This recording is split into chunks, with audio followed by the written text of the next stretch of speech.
Welcome to the BiggerPockets Money Podcast, where we interview Liz Frugalwoods with special guest, my friend Jessie Johnson, and debate buying a new car versus fixing up your old one. All right, so we had this 2010 Toyota Prius.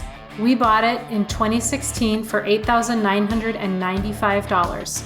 We sold it in August 2022 for $8,200, which what is that? That's a 16% depreciation rate. That's absurd.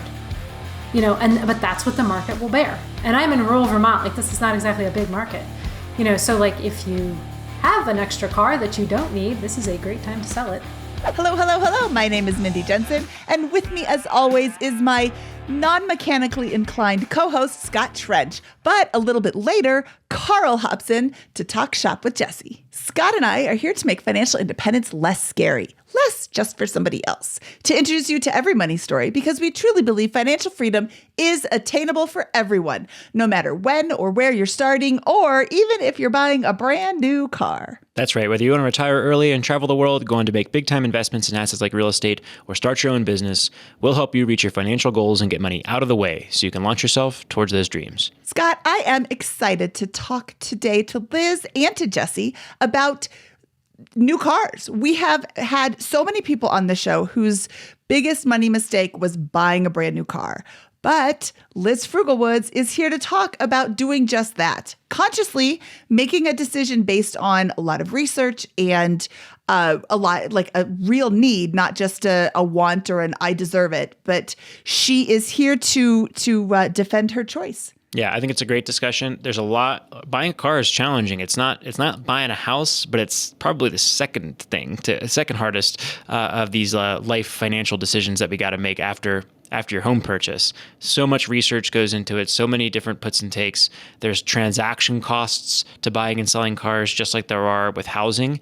You've got to think through things like buying new versus used, and risk factors, safety, the fact that in Colorado, if you buy a new car, the registration and the purchase price really makes a huge difference in the amount of taxes and fees that you pay to the county, for example, on an annual basis. So there's a ton of different points here. It's a really hard decision, and hopefully today's episode will leave us all with a little bit more clarity on how to handle it if we have to make a decision on the vehicle front in the next year or two. Today, we're talking with Liz Frugalwoods, who first joined us way back on episode 10, where she talked about designing a frugal but luxurious lifestyle. Liz Frugalwoods, welcome back to the BiggerPockets Money Podcast. Or actually, should I say Liz Spendywoods, since you just bought yourself a brand new car. And let me clarify, quoting you exactly, not a new to us car, not a nearly new car, an actual factual brand new 2022 Subaru Outback. So Liz Spendy Pants, welcome back to the show. What do you have to say for yourself? Thank you so much, Mindy. I'm honored and delighted. So you bought yourself a car, even though, Scott, what is the number one biggest money mistake that people make on our podcast? Buying a new car.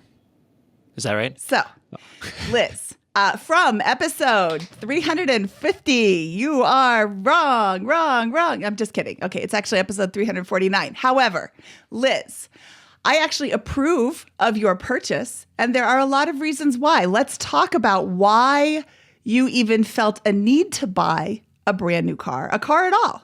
So we live in the rural woods of Vermont. We live on 66 acres in the middle of nowhere. There is no public transportation. Mindy's been to my house, so she can well attest to this. There's no public transportation. You're not walking anywhere. You are not biking. It is kind of the biggest downside to me. We used to live in the city, took the bus, took transit. My husband biked to work every day. That was fantastic. The trade-offs are worth it, but we have a car-bound lifestyle, and we have to have two cars because we have two adults and two kids, and you cannot have one parent stuck at home with the kids without a vehicle, which actually happened to us accidentally one time and was absolutely terrifying because we also don't have cell service, don't have great phone service. Anyway, we need to have two cars. So when we moved here initially, we started out with a Subaru Outback and a Prius. This was a 2010 Subaru Outback and a Prius. And we tried to make that Subaru Outback work as a truck. It's not a truck. It will not haul things. You cannot put things in the back in the way that you might want to, especially not when you have 2 car seats in the back seat. So we sold that out back and we bought a used truck, a Toyota Tundra. This was back in, I want to say 2017 or 2018. And so we had the biggest and the smallest that Toyota offers. We had the Prius, it's like a little tiny Prius, and we had the enormous Tundra. And so the Tundra is a work truck. It is for hauling stuff. It is for farm equipment. It is for like when we get huge loads of mulch or manure. It is for when you need to move a chicken coop around. It is for hauling tires, snowplows, I don't know. Think of something else big. We've probably hauled it. Maple sugaring equipment, like stuff that you got to get in the back of the truck. The Prius was the daily driver, which was fantastic because, as I mentioned, we have to drive. And so having that 46 miles per gallon was ideal. So what was the problem? You want me to stop talking so you can ask another question? Go ahead. So what was the problem? So we love the Prius. I think it is a fantastic car. If we still lived in the city, I would absolutely keep that. However, we have to have all-wheel drive. We have to have ground clearance. I didn't even know what ground clearance was. This is like the distance that your car is off the ground. Literally the space between your car and the ground. The Prius is so low to the ground that anytime there was like an inch of snow or like a little branch or a rock, it would get stuck on the underside of the Prius and the bottom of it kept falling off. So we had to like zip tie the bottom of the Prius like back up there. It is not a rural car. It does not do off-roading, does not do dirt roads. There are paved roads out here, but there are many more dirt roads. And we were constantly in a situation where we wouldn't drive the Prius because we were afraid it would get stuck. So we were driving the truck. The truck gets 4 miles a gallon. So this is like completely defeats the purpose of having a Prius when you're driving the truck all the time. So it sounds like this was a well thought out decision, which I think is a very important distinction that separates you from the people who have said over the course of 350 episodes, my biggest money mistake was buying a brand new car. When they bought the brand new car, they were buying a brand new car right out of high school, right out of college, with no money, with no thought, oh, I got a new job, I deserve it. And this was much more, I need it, and I've done some research into what I've got now, and it's not working for me. Well, that's true, except for the new car piece. She needed a new to her car piece, but you bought a brand new in general car. And that, I think, is really the interesting part here. So I think it's completely understandable. You need a 4-wheel drive vehicle with some ground clearance in Vermont to make it through the snow and the dirt and the mud and whatever else you have out there in the woods with the Frugalwoods. But why did you pick a new car instead of a used 4-wheel drive vehicle? I would have loved to buy a used 4-wheel drive vehicle. And in fact, we tried for 2 years to buy a used 4-wheel drive vehicle. However, thanks to my buddy COVID and my other buddy inflation, used car prices were up 42% at the time that we were looking. And so we were seeing 2017s, 2018s, 2019s that cost as much as a new car, or in some cases, they actually cost more. Because due to these supply chain issues, if you need a car right away, you cannot actually get a brand new car in most cases. You cannot just drive it off the lot. So you're waiting a month, 2 months, 6 months for this car. Hence, the demand for used cars has risen precipitously. So if you need a car today, you might end up paying the price of a 2022 for something like a 2017 with, I don't know how many miles on it. So we looked at that. We did a lot of considerations about the value of saving maybe $1,000, maybe $1,500 on something used, and said that calculation just doesn't make sense anymore. So this financial wisdom that I've said it a million times, never buy a new car. No matter what you do, don't buy a new car. It's the stupidest thing you can do. I have said these words. But the problem is that when you've got this unusual market where used cars cost as much as new cars, you are not getting a warranty with a used car. You have mileage, you have wear and tear, you have unknown substances spilled inside of the car. Point being, the financial calculation is out the window. And so then we started looking for a new car that would really check all of our boxes and that would be reasonable financially. So, we didn't buy a Tesla. We did not buy the most expensive thing we could find. We tried to find something that we thought would last us for a long time, but that would also serve the needs that we have. Now, I am actually going through something very similar right now. In 2014, I bought a brand new Toyota Corolla, which is now 8 years old and has been phenomenal. I'm probably going to have this car for another 15 years. My biggest complaint is that at some point I would like to get a Tesla, but I can't get it until my Corolla is spent. So that might be a very long time in the future off in a general sense. But it's just that reliable, right? My wife we want to get a 4-wheel drive vehicle for similar reasons, but that's because we want it for leisure in the mountains and to be able to go and enjoy Colorado year round and have that option available to us in a general sense. And we're going through the exact same issue. The lot price is we're looking at a RAV4, for example. It's $29,000, $27,000, depending on how you shop around. We're getting very clear on the price point for a new RAV4 right now. There's a used one can go for 36 or 30 or 32. 3 years old can go for the same price as a brand new one with 30, 40,000 miles. 10 years old, you start getting into lower price points, like the $18,000 range if it has reasonably low miles and those kinds of things. But it's like that calculation is really hard for me to figure out, like, what is the right choice here. I mean, it might as well just go new at that point. And there's so many advantages, like you said. Now, there are some trade-offs I have some questions about. When I bought my brand new Corolla, 2014, or I guess, 2013, it was a 2014 model. That's how new it was. And I was shocked at how much it cost to register the car in Colorado. There was like $1,000 registration fee for taxes because it's a new car. And that price it was still high the second year, but dramatically went down. It was like $130, for example, to register it this year. And I understand that is similarly going to be the case with a brand new model as well. But are there other considerations that are going into that calculation that we should be aware of besides the lot price, taxes and fees, or registration items, or anything like that? I think a lot of that is going to vary by state. For us, it is actually cheaper to insure the brand new Outback than it was to insure the Prius. So cost less money because the brand new Outback has so many safety features that the Prius lacked, that you are so much less likely to be in an accident, that it is less expensive to insure. In terms of registration, taxes, Vermont gives you a rebate for any difference between your old car and your new car. So I think it's a wash. I think the consideration is opportunity cost of that money, right? What else could you have done with that money? What could I have done with that money other than sink it into this likely depreciating illiquid asset? So I think it's really the opportunity cost. But in my mind, if you have the cash to buy a new car, I don't really see the point of buying like a 10-year-old car, particularly because of the safety features that are now standard in cars. The number of airbags, the backup camera. When I started learning the statistics on how much less likely you are to be in a crash, I was like, this is worth a lot of money to me.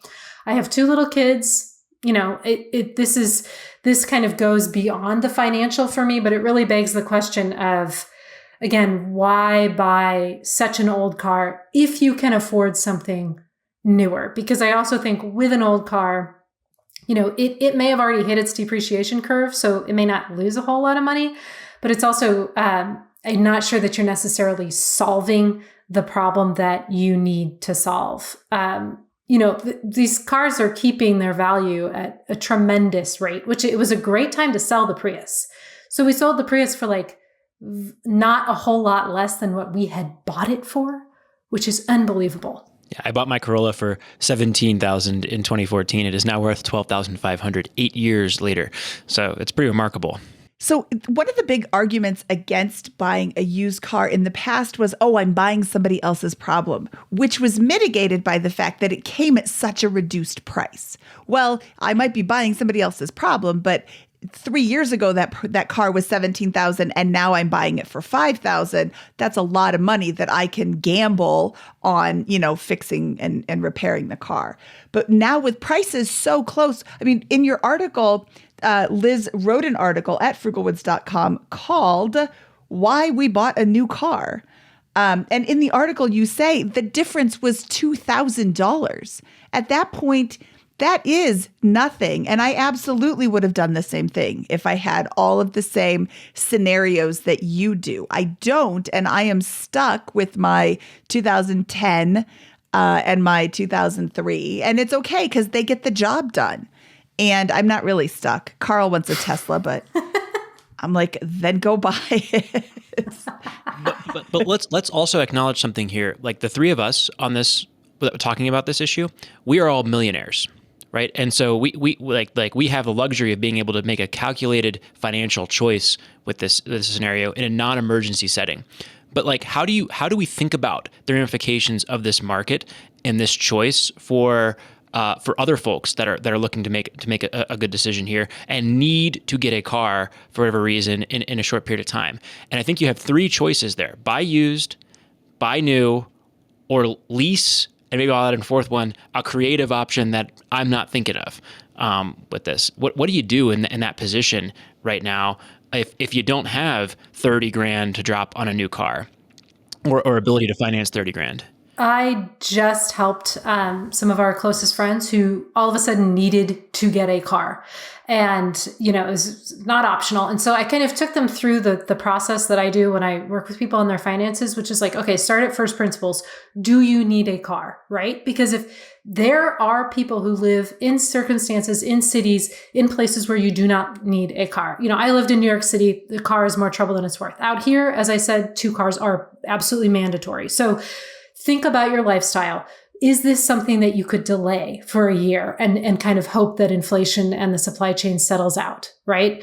If you can't delay it, I think that in a lot of cases, and where my friends ended up going is financing a brand new car, because I looked at used cars with them. And again, it was like, this is absurd. You're going to be pouring so much money into this used car that is not going to last you that long, doesn't have the safety features you want, doesn't have 4-wheel drive, versus finding a reasonably priced, a modestly priced new car and then doing the financing through the dealership. I don't think that's ideal, right? Anytime we finance something, we are incurring the interest rate. But if you have to have a car and you have to have it now, I do tend to think that that's probably your best option, which is like so bizarre to say, because in the past I would have said, well, obviously, buy a used car. But the thing is, I don't even know that you can find like a, say, $2,000 used car that's actually going to run. I'm not even sure what's even available out there at that much lower price point. And this is a market timing issue because, there are used cars for sale that are cheaper than new cars. Like that is not a question. I can go out and I can buy a 2010 RAV4 for $15,000 with 125,000 miles. That is an option for me, but it's just very unattractive because it doesn't make sense that a new car would depreciate to that level in the next 10 years, right? And that's a market timing issue is really what it feels like at its core. It feels like that cannot sustain. There will not be a future where Toyota is making new cars and selling them for $27,000, and the used version of it that's 1 year old is selling for $7,000, $8,000, $9,000 more because of its inventory availability. That cannot continue. But to your point, this did continue. It has continued for 2 years and forced your hand. So I think that's like, how do you react to that scenario or that positioning of the problem? Right. And that, again, that's kind of where I landed with my friends is, I think financing a new car is going to make the most sense. And I think that's probably not the choice that a lot of people want to make. That's not what we feel like is necessarily the right thing. But if you are looking at, like Scott's saying, really kind of overspending the value on a used car, that's a tough proposition because with the new car, you are at least hopefully locking in what's a reasonable value for it. Because Scott, like you're saying, that 2010 RAV4, it's not really worth that, right? And so if the market normalizes, then you're stuck with something that essentially you're underwater on, right? Versus the new car where, Toyota's not going to reduce the price of the RAV4 next year. So if you buy a 2022, it's hopefully going to hold at least that value commensurate with the cost of a new RAV4. So if you needed to resell it, you'd probably be able to sell it for more. And this will obviously depend on the price. But I guess I would ask then, is there a way to bridge that gap? I think that the market's going to change and it's going to be much more favorable used car market in a year or two. Now, we don't time the market here. So I'm going to make a decision based on what's presently the case, probably doing what you've said there and just buy a new car and hold on to it for 15, 20 years. I know there's a lot of problems with that. There's a lot of inventory, whatever.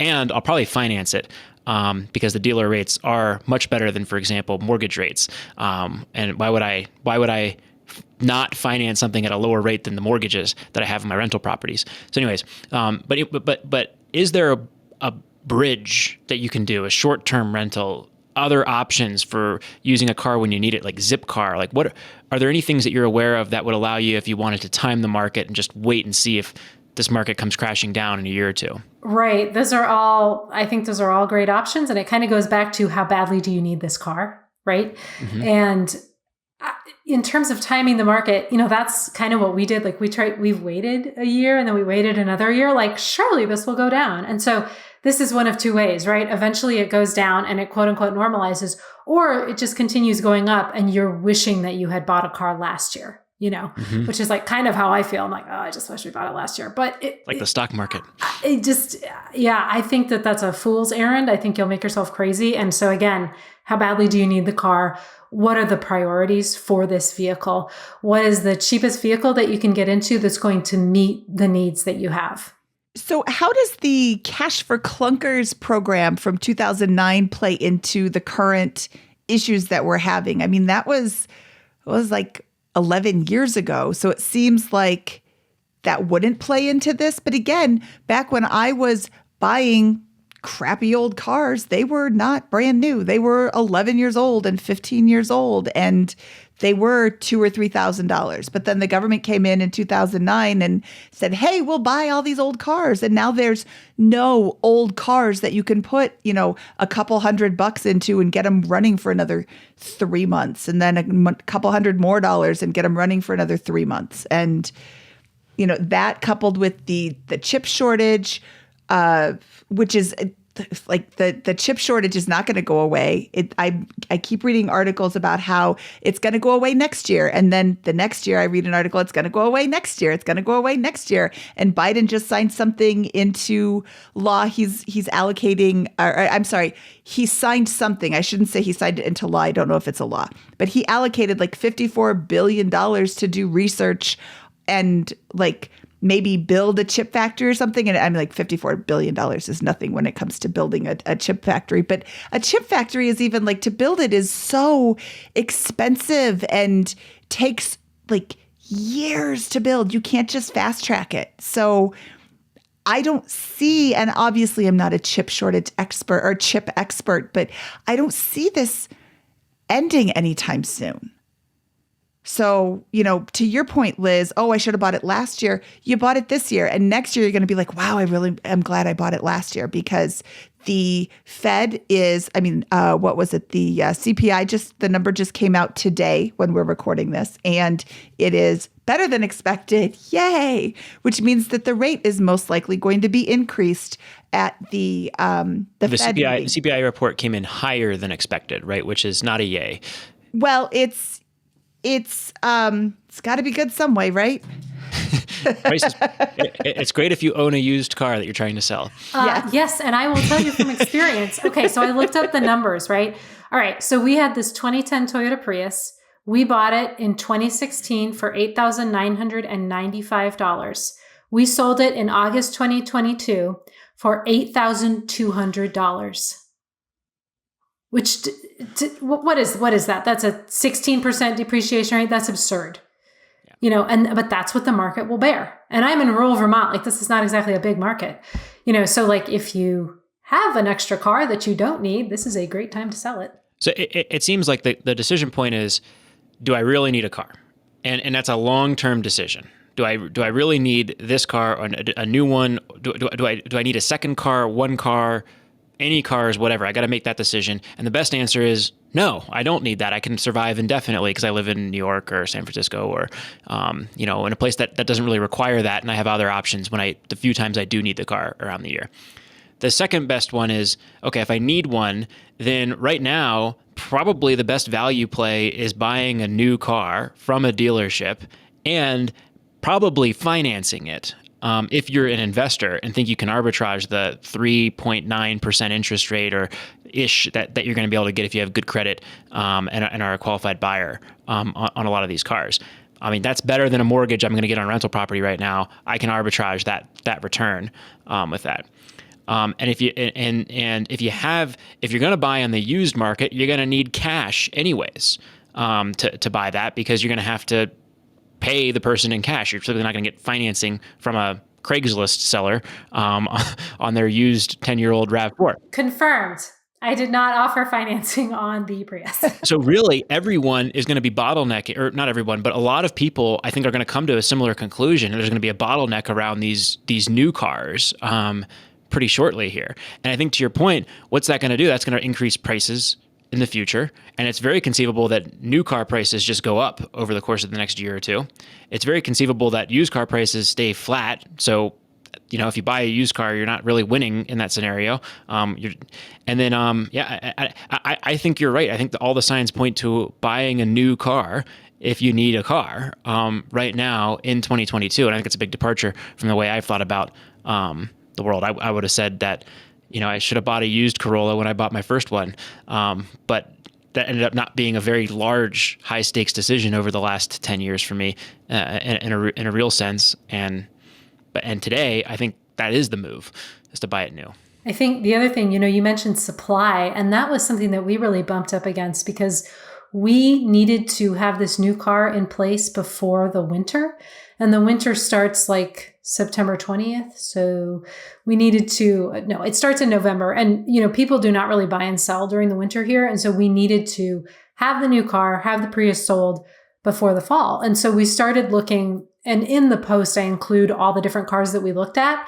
But the wait time on, for example, a RAV4 was 6 months. And we said, this is not tenable because, then we're looking at October, November, it's getting dicey. What if there's another delay? So then we looked at the Subaru Forester. It was like 5 months. The Outback was 1 month. And so I said, I really like the Outback. So in this way, I think there's a lot of advantage to planning ahead because if your car dies and you're in an emergency situation where you have to have a car right away, you're probably going to have to buy something used. And so like Scott's saying, if your next best option right now is to buy new, I would plan ahead, honestly. See if you can leverage your old used car, if there's any value there, and plan ahead so that you're not stuck buying something used because you need a car right away or getting something that isn't really what you want because you can't handle the wait time for a new car. That's a really great point. The last thing I want to cover are your excellent tips for selling a used car. I thought these were this whole article is amazing. If you're in the market for a new car, if you're thinking about selling your used car, you need to go read this article that Liz wrote on Frugalwoods, which we'll include in our show notes. It's really well reasoned and well thought out, but you have some great ideas for selling or great tips for selling a used car that I didn't even know about. All right. So do your research on pricing. So not just Kelley Blue Book, not just what you Google. You need to look at what similar used cars are selling for in your area because your local market is going to dictate really what price you can expect. I always list at the very top of the market. You can always reduce the price. It's really awkward to try and increase the price after somebody's interested. People like to bargain. They love to feel like they're getting a deal. So when we listed the Prius, we listed it at $8,900, which, as you may recall, is what we paid for it. We did not expect to get that. List at the top. We then dropped the price to $8,400. A mechanic came. He wanted to buy it for his sister-in-law, and he said, "Would you take $8,000. And we said, how about $8,200? And he said, great. So he felt like he got a deal. We felt good about it because we had priced it as such that we were ready to negotiate, willing to bargain. So list at the top, you can always lower the price. Be really transparent about the condition of the car when you list it. So I have like the full list of all the little Prius's problems that we included on the Craigslist and on the Facebook Marketplace listing because it really engenders trust. Like it's a used car. Everybody knows it's a used car. It's like, I don't know what people put like nearly new condition, only 200,000 miles. It's like, come on, be honest about like what you can expect. And I think that helps the buyer to feel like, okay, I know what I'm getting. I can kind of understand what the known issues are. It had a little bit of body damage. I included the pictures of the body damage. Like I pointed to the rust and included that photo. So when the person came to look at it, he was like, this is exactly what you said.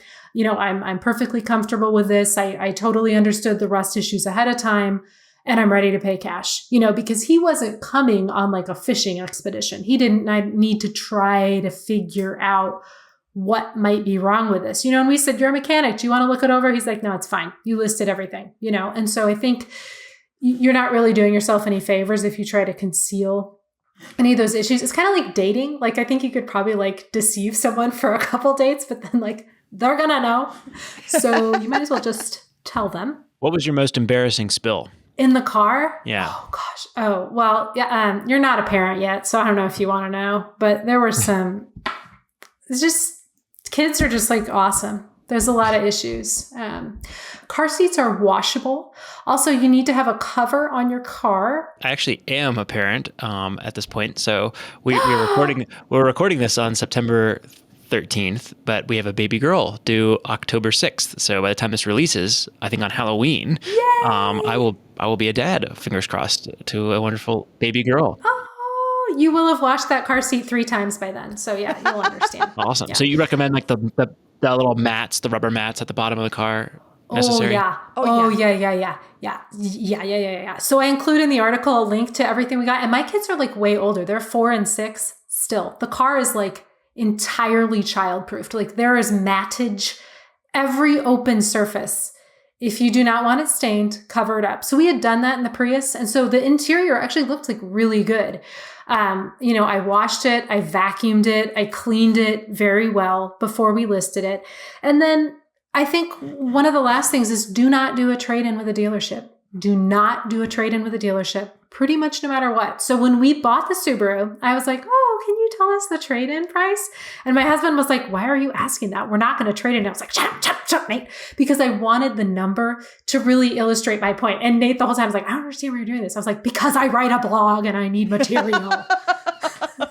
So the poor dealership. So they looked at it and they're like, well, for this Prius, we will give you $3,000, which is a great price for a car so old.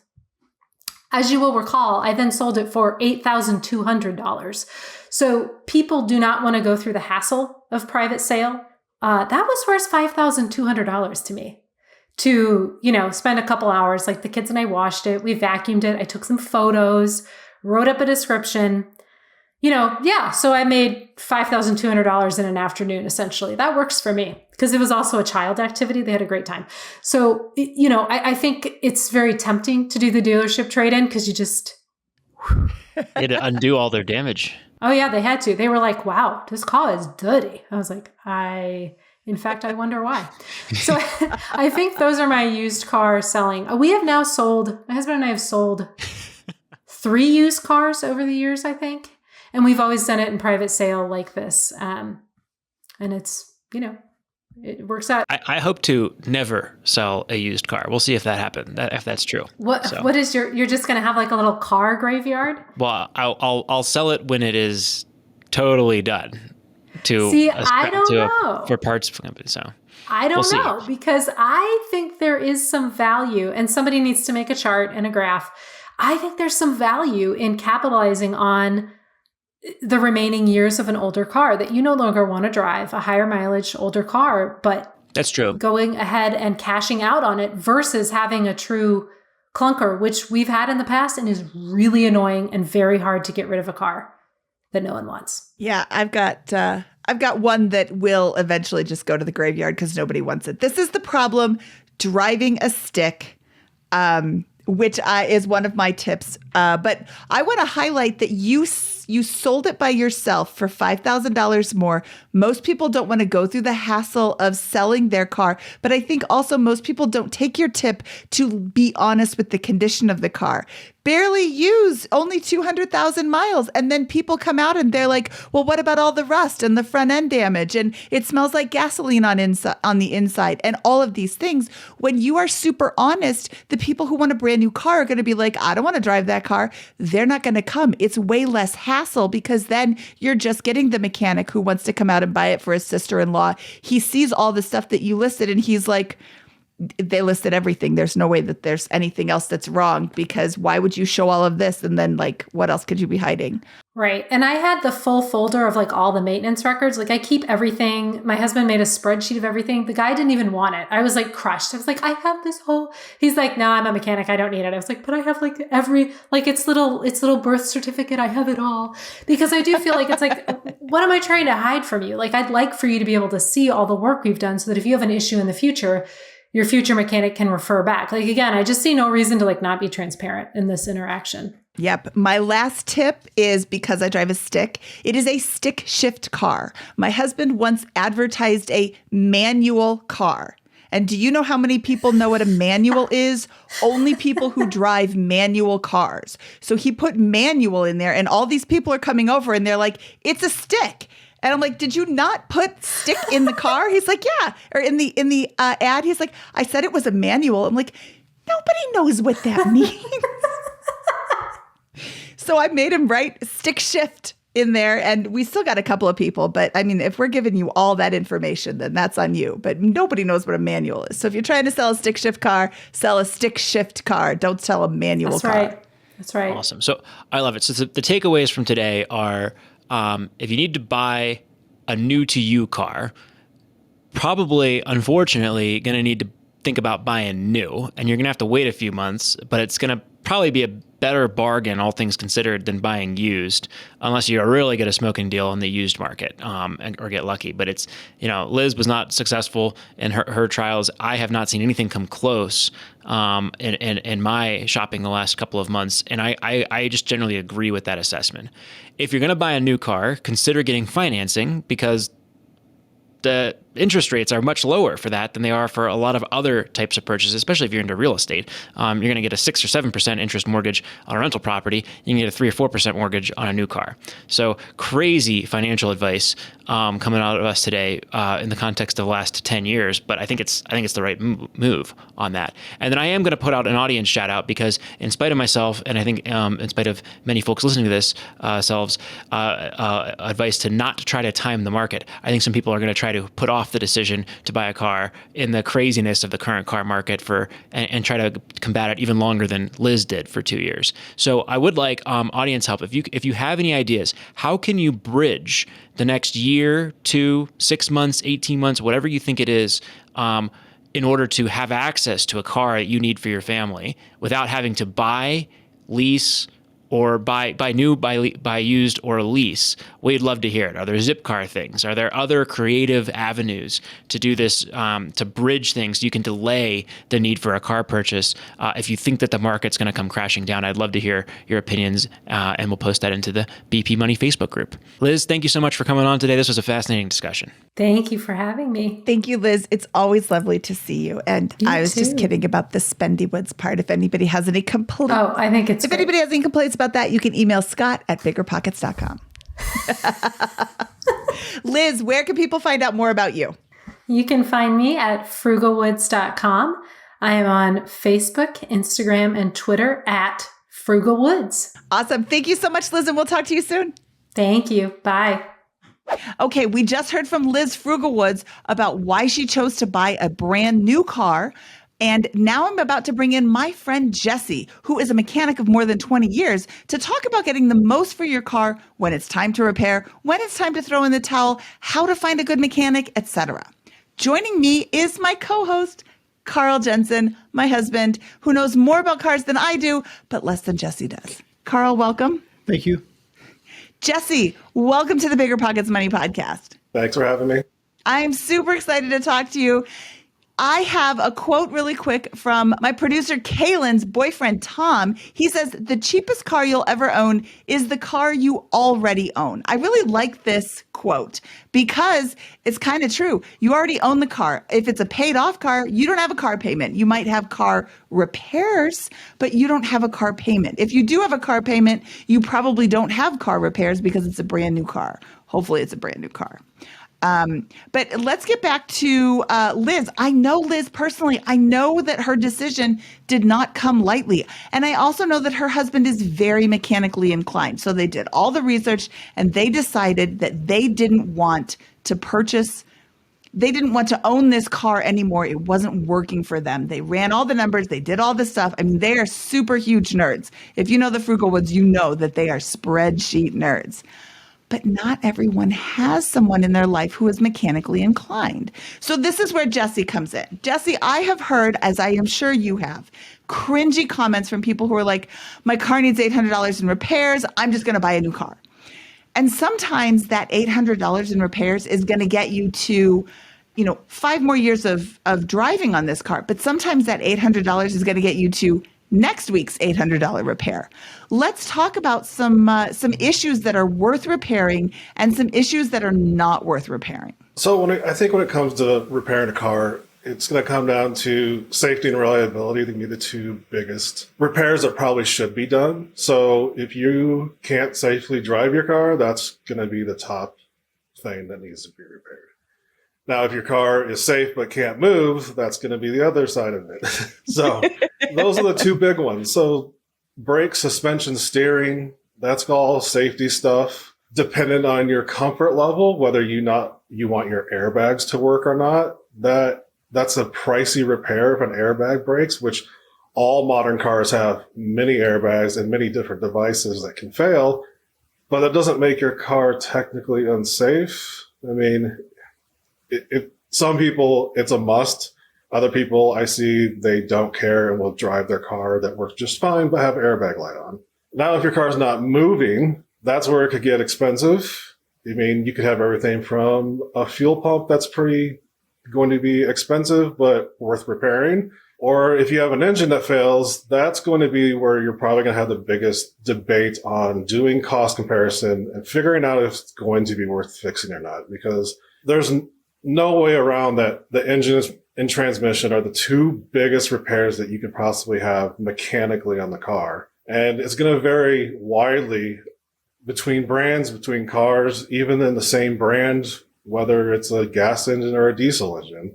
And I think that's where people are going to have to start making the biggest choices on repair versus replace. What kind of warranty comes with a repair like this? Like if I replace my whole engine, I would assume that I would be getting more than like a 5-day warranty on this. That's going to vary widely depending on what engine you get. So if you get a new engine or new reman, you'll never get a new engine.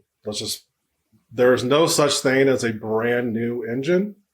If your car that's a 2022 comes into a dealer and the engine has to be replaced, it's getting a reman, which is a engine that is pretty much brand new, that's been completely overhauled by some company that the manufacturer uses to rebuild the engines, and then they get resold as remans.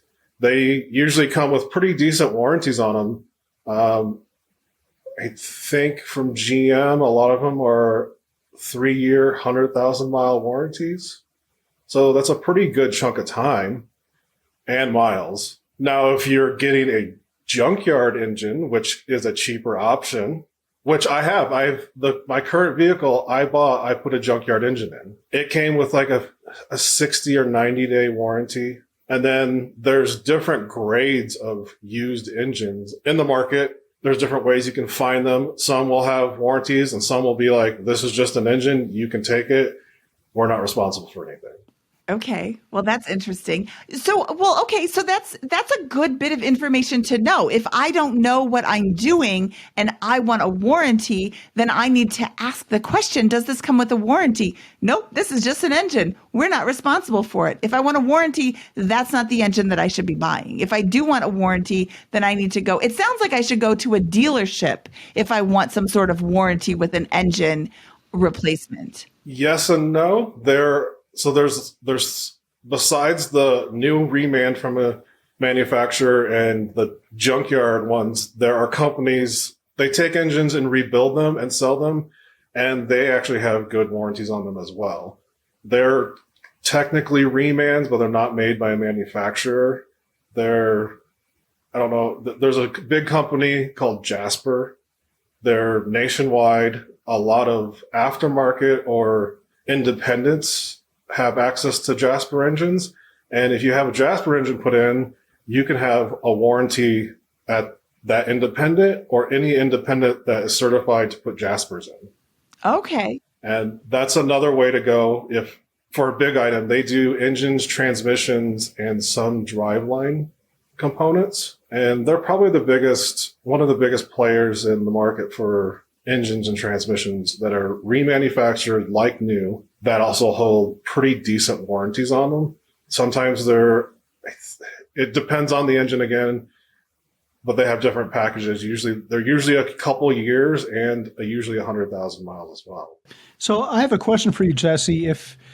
And I'm curious because our Mazda just passed 200,000 miles like 2 days ago, which is amazing. It's never had an issue. So I want to pose this question to you. If I drive a car and I drive it gently, I'm not going to drive aggressively. And if I follow the maintenance, how many miles should I expect out of a modern engine? I would say a gas engine, 200,000 to 300,000 is pretty common. Okay. Wow, that's common. I thought I was doing good. Yeah. We have multiple customers that they're not Ubers, but they have transport companies. So they have Yukons and some of the bigger Cadillac sedans, and they drive those things 24/7. Most of them have over 300,000 on them, and they're 2016s and newer. Wow. And most of them are they have the original engines in them still, but they do maintenance like crazy. They change the oil once a month because they put 6,000 miles a month on their vehicle sometimes. So that's not uncommon. Well, that leads me to a very interesting story. So Carl's sister, who shall remain nameless because he has two, once went something like, 20 or 40,000 miles without an oil change. And when his dad finally caught up with her, he's like, we have to change your oil. And he opens up the oil pan and it's just like, bleh, bleh, bleh. It's just so sludgy and gross. How frequently should you be changing your oil for those of you who are not changing your oil frequently? I will tell people, follow the owner's manual. Your owner's manual will tell you how many miles or how long to go between oil changes. Bare minimum is once a year. Almost every manufacturer will tell you once a year. And it's changed so much in the market since I started. I mean, when I started, it was 3,000 miles, 3 months. That was the standard. But the oils have changed. Those are all conventional, non-synthetic oils. The engines were very basic. They were the same technology they've been using forever. Engines have drastically changed in the last 15 years and 10 years, mainly due to emissions. And it's become even more important to keep up on your oil changes. But these oil changes have now gone quite a bit longer. On average, I think most of our oil changes are around 7,000 miles, but they're also using a full synthetic oil, which costs 3 times as much as a conventional oil change. So you're spending $90, $100 to have your oil changed at a dealership, but it's not going to be that much cheaper, even if you do it on your own. I mean, oil has gone up in price so much as well, but that's the biggest thing that's changed, I think, in the last 10, 15 years is the complications inside of engines that people don't understand. And besides just changing your oil is checking your oil regularly.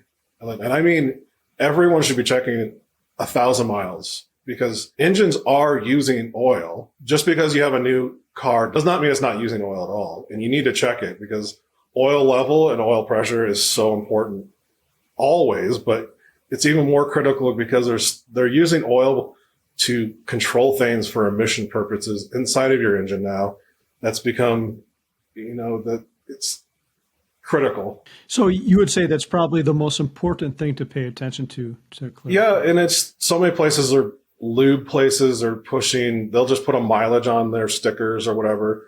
Follow your owner's manual, and almost every new car now has an oil life index where it starts to count down. And it's based off an algorithm that I have no idea how it works, but it's based on engine runtime. They can detect how you drive. So you can give two people the same car, and that oil index life may change between the two people driving it, because if one person's towing and it's always being used for towing and in the mountains like it is in Colorado, and one person's just driving around town, you're going to have those two oil lives go down at different rates. But GM tells people once it hits 20%, you need to start scheduling your oil change. You've mentioned owner's manual a couple of times. Is that book that I've never opened that came with the car in the glove box?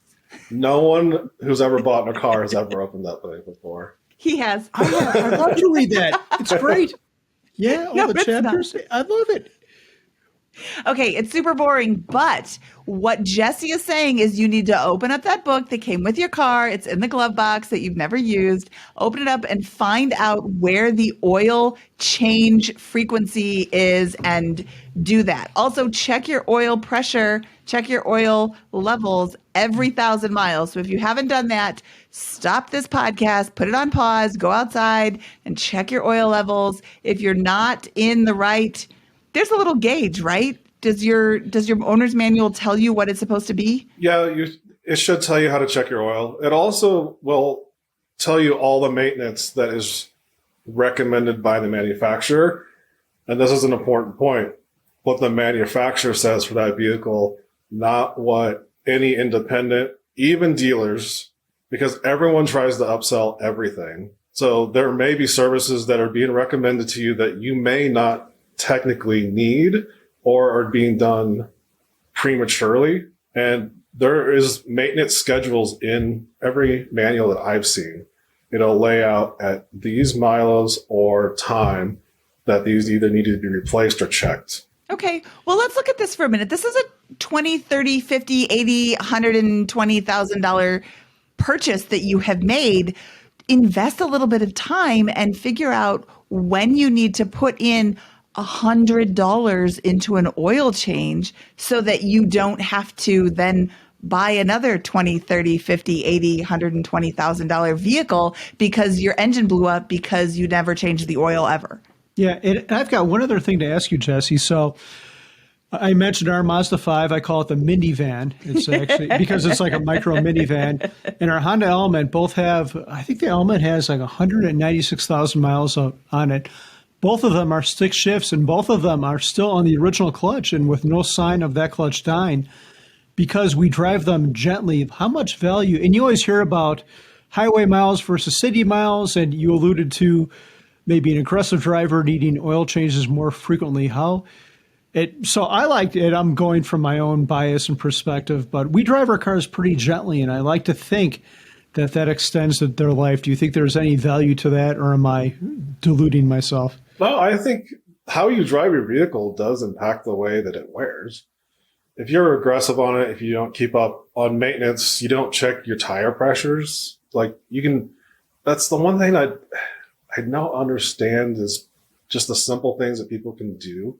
Tire pressures are super easy, especially on pretty much every new car in the last 10 years has a tire pressure monitor. You can usually scroll through on the screen and see all your pressures. But an old car, you have to get out a gauge and check them. But tires aren't cheap. I mean, even a cheap set of tires is $500. But even if it's a decent set, you're spending almost $1,000. And checking tire pressures is just as important as checking your oil pressure or your oil level. And how much is a tire pressure gauge? Like $5? Yeah, but most people don't have a compressor. But this is another thing. If you is building a relationship with a shop can be very beneficial. So like at our shop, any customer, even if you're not a customer, you just know you can come into our service drive. They will check your oil level, top off your tire pressures, or check them for no cost. Right there on the drive, takes 5-10 minutes, and then they'll wash your car. And lots of places will do this. And it's customer retention is what they're trying to get. They want you to keep coming back. But if you don't know how or can't, if you have a relationship with a shop, it can be very beneficial in getting stuff easily checked if you don't know how to do it. That's interesting. I didn't know that. Okay, so let's talk about finding a good shop or a good mechanic. What are some tips that you have for finding somebody? I mean, there's always this, I know you're very honest, Jesse, but you can't be everywhere to everyone. So you want to sleep. How does somebody find a good mechanic when they don't know Jesse? This has been a very tough issue across the industry. I mean, it's always had a negative connotation, but what's gotten worse lately is so many technicians have left the industry. Most have been aging out. I mean, they're retiring and no one's coming in. So there's shops that are just shutting down because they just don't have the personnel to keep them staffed, or they're just filling it with a lot of younger people that aren't being trained properly and don't know how to do everything properly. So it is hard to find shops. The only thing I can say is look. The app Next Door Neighbor seems to be really good about calling out people when they're not doing things right, but also they recommend shops that do very good jobs and take care of people. At least locally, I've seen it happen. There's a number of shops in Longmont where we live that get high praise because they seem to take care of their customers, but they're also shops that have been around for 20 plus years. So I think longevity, finding a shop that's been around for a while, is probably the number one thing, because if a shop is not doing the right thing, they're not going to be around very long. Because especially now with social media and Facebook, they are going to be hit pretty hard if they're not doing the right thing.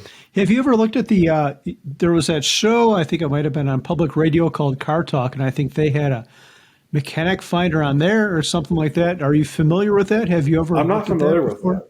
I've heard of people talk about it, but I have not heard anything about it or used it.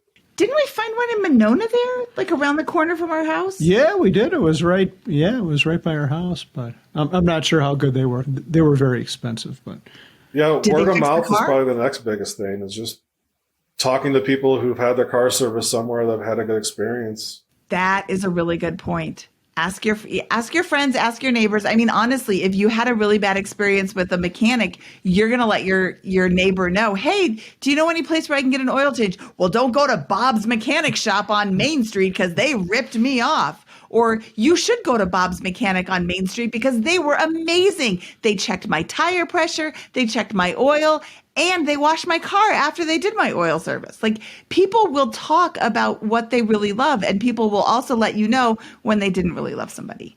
That's a really good point. Yeah, and one point I want to make, and this kind of surprised me, we bought a car and it needed a timing belt, and I got a bunch of quotes, and by far the cheapest one was the dealership. Like, I've always thought in my mind, like, don't go to the dealer because they're going to charge you more, but they were probably, I think, like 25% cheaper than the next highest quote. So yeah, don't. So my advice to that would be don't discount them immediately. Like, they might be okay. Okay. They were great.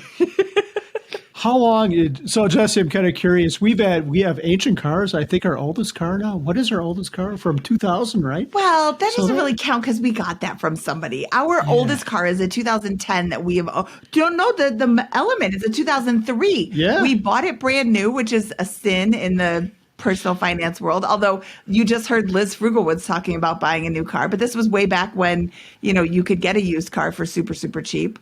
We bought a brand new 2003 Honda Element, and we have driven all 196,000 miles combined.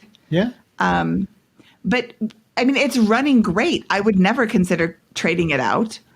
When should you consider trading out a car? I think it comes down to honestly, I read the article you sent me from Frugalwoods, and I think their decision was more than just mechanical. I think if they lived in a city, I think they would have fixed their car and they'd just be driving it. Yes. But the picture of their driveway, that is not a Prius driveway. Oh, we've been to that house. That driveway never ends. And it is like lumpy, bumpy, and like it's Vermont.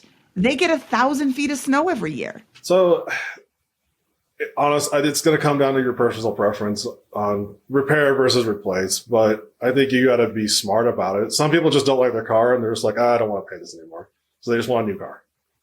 Well, that might just be, that's a gut preference, not probably the smartest money preference. Even if you have a car and you can replace it with that exact same car, say the engine goes out and you find the exact same model you have, same year, and you buy that car, it was probably more beneficial to replace the engine than it would be to buy that other car because you know the history of the car that you have. So if you're going to spend $8,000 to replace an engine or $8,000 to replace it, it's probably worth it to replace the engine. If it's a car that you had for a long time, because you know the history of that car.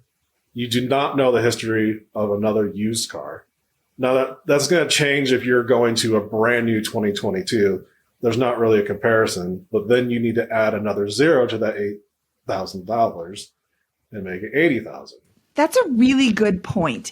In the past, not in the last couple of years, but in the past, it made sense to buy a used car because you were getting such a deep discount that it was okay to, quote, take on somebody else's problem.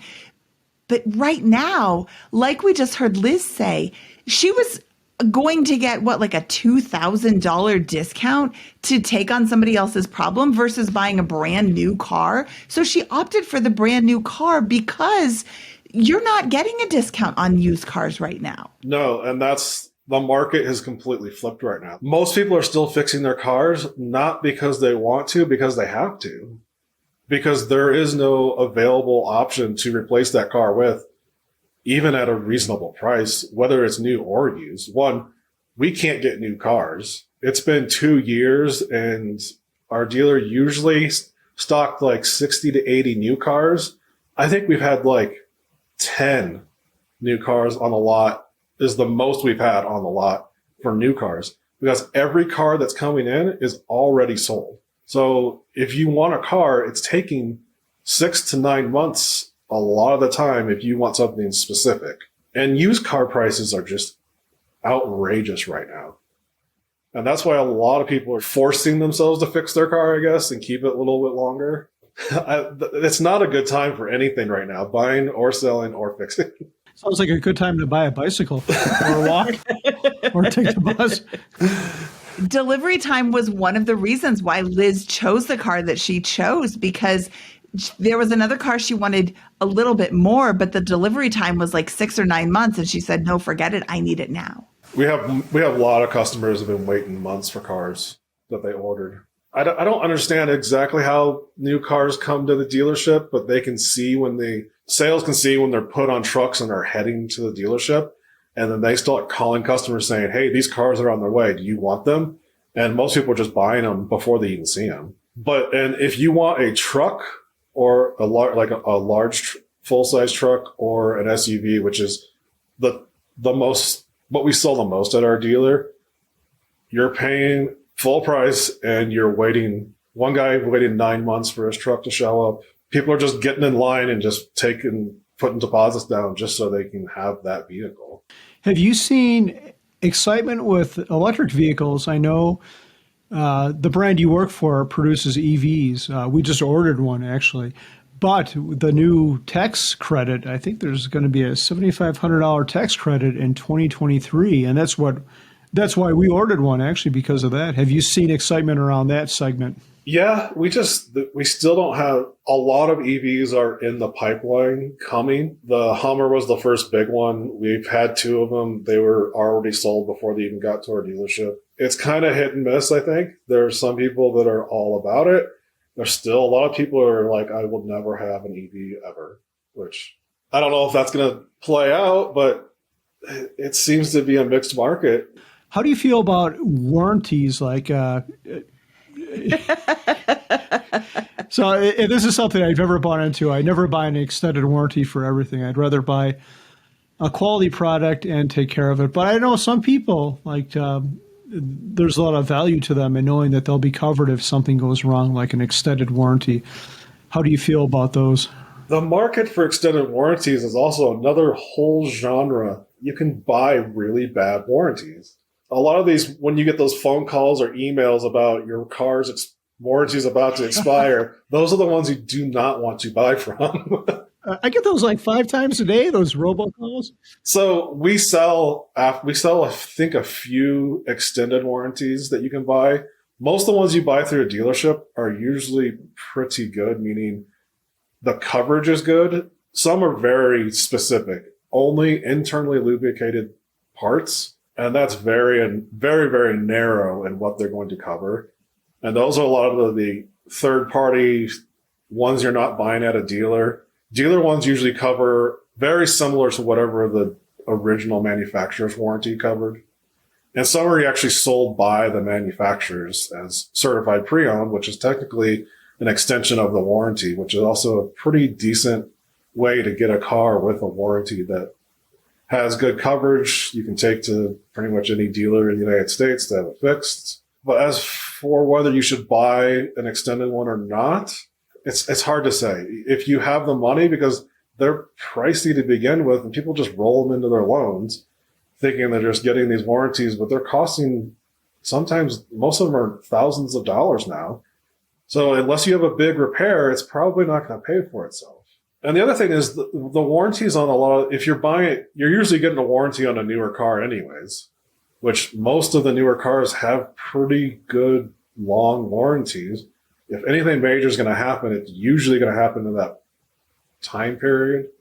So I think like Cadillac is 7 years, 60,000 or 70,000 miles. They've changed them up a lot lately, but you're usually getting at minimum 5 years, 60,000 miles, which is pretty decent coverage. If there's an issue, you're going to have it in that time frame.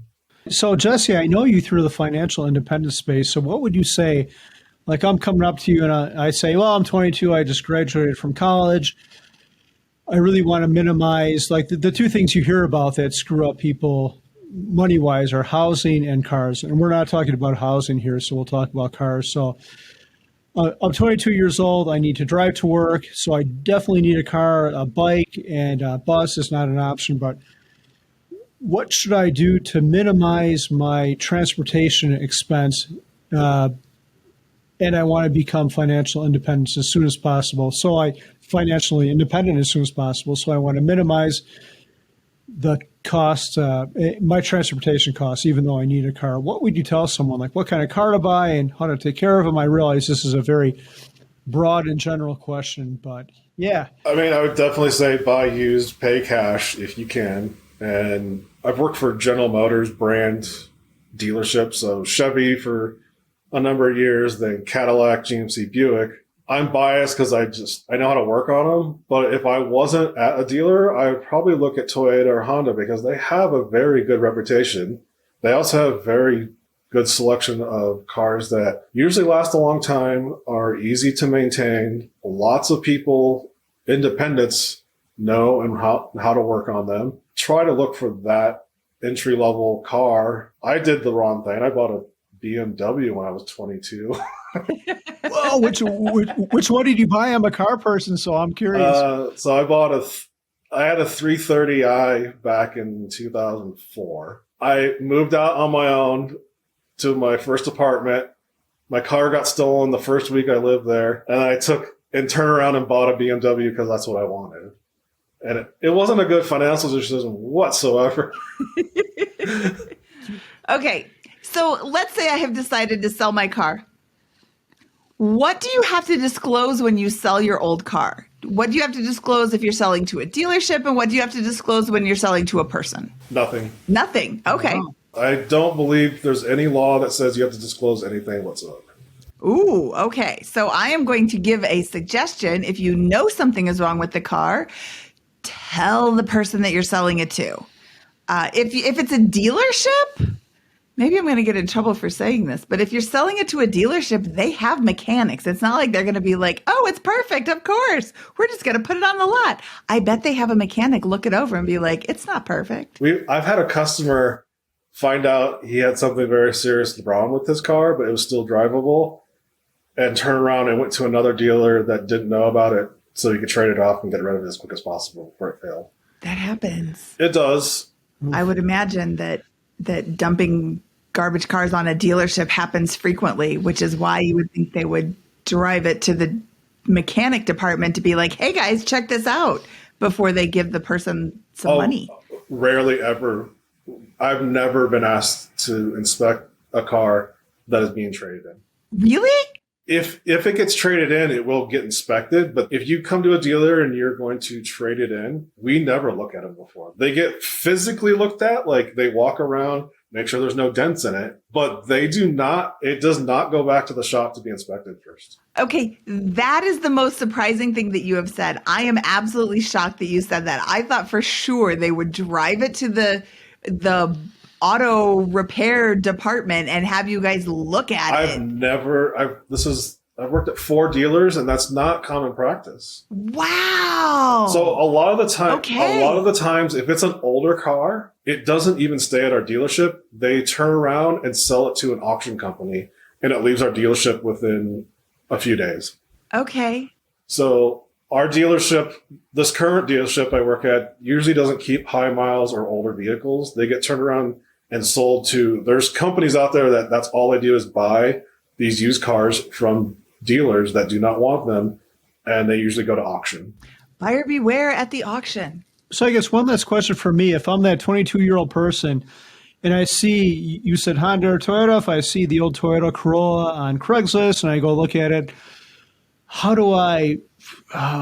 what should I do to verify that I'm not buying something that's going to break down next week? Like, should I take it in for an inspection, or what specifically should I look at to make sure I'm not buying a problem? That's the number one thing that people do not do, is they just go and they look at a car on Facebook Marketplace or Craigslist or even an independent lot, drive it, pay for it, leave, and then something happens to it. And then there's no guarantee that the place will stand by anything because they don't have to. You bought it as is. I tell everyone, no matter what you're buying, take it to have a pre-inspection done. Our dealer we have a menu item line in our computer for if someone wants to bring a car in for a pre-inspection. I don't remember how much it is, around $140 or $50. We will look it over fairly well, meaning it gets lifted. We do scan it just to see if there's any codes in the system. We don't diagnose those codes, just to write them down and tell you, hey, these codes are in the system. It's something you need to be aware of. We will check brake, suspension, check it over for leaks. Just do an overall good inspection on the vehicle. I've had it come where people have brought us a vehicle, I inspected it, and it's used as 2 things. One, it's like, it's perfect, it's great, no worries, buy it. And then I've had people like, there's pieces missing from the AC system and it doesn't work. And they're like, what? I'm like, yeah. And it was used more as a bargaining chip or not to buy it at all. And if you were to take it, I recommend the dealer first of the manufacturer that you're trying to buy. So if you're buying a Toyota, call a Toyota dealer and ask them if they do pre-inspections, ask them how much it is. And then most buyers, if they're comfortable selling you the vehicle, will be comfortable, usually it's the seller will drop it off at the dealer, or both people will come to the dealer at the same time, like on a test drive, and have it scheduled. Dealers are going to have, I'm biased, we see these vehicles all day, every day for years.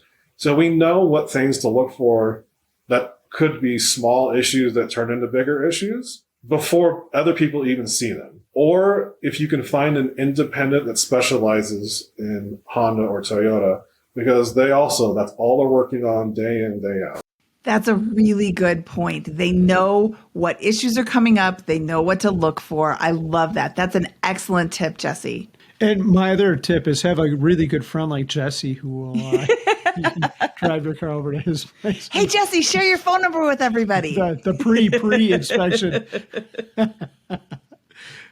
Yeah. Jesse, Thank you so much for your time today. This was so much fun and this was super informative. I really appreciate you sharing your knowledge with our listeners. Yep. Thank you. So a big thanks to Liz Frugalwoods at the top of the show for sharing her tips on buying a new car and the thought process that she used to determine that, yes, despite my ridicule, a brand new car was the right choice for her. And I'm teasing her, of course, but I do really like how she considered her purchase. She didn't just jump in with both feet. And if you have a new purchase coming up, a new car purchase, you need to read the article that she wrote on her website. It goes into a ton of detail about her very conscious thought process into how she determined that, yes, I'm going to buy a new car, not a used car, and how she compared the different cars and her different options and ultimately determined which one she was going to use. Or which one she was going to purchase. Her website is frugalwoods.com. And a big thanks to Jessie for sharing tips about how to keep your current car running until our wompy supply chain issues work themselves out. Thank you so much for listening to this episode of the BiggerPockets Money Podcast. This is Mindy Jensen signing off.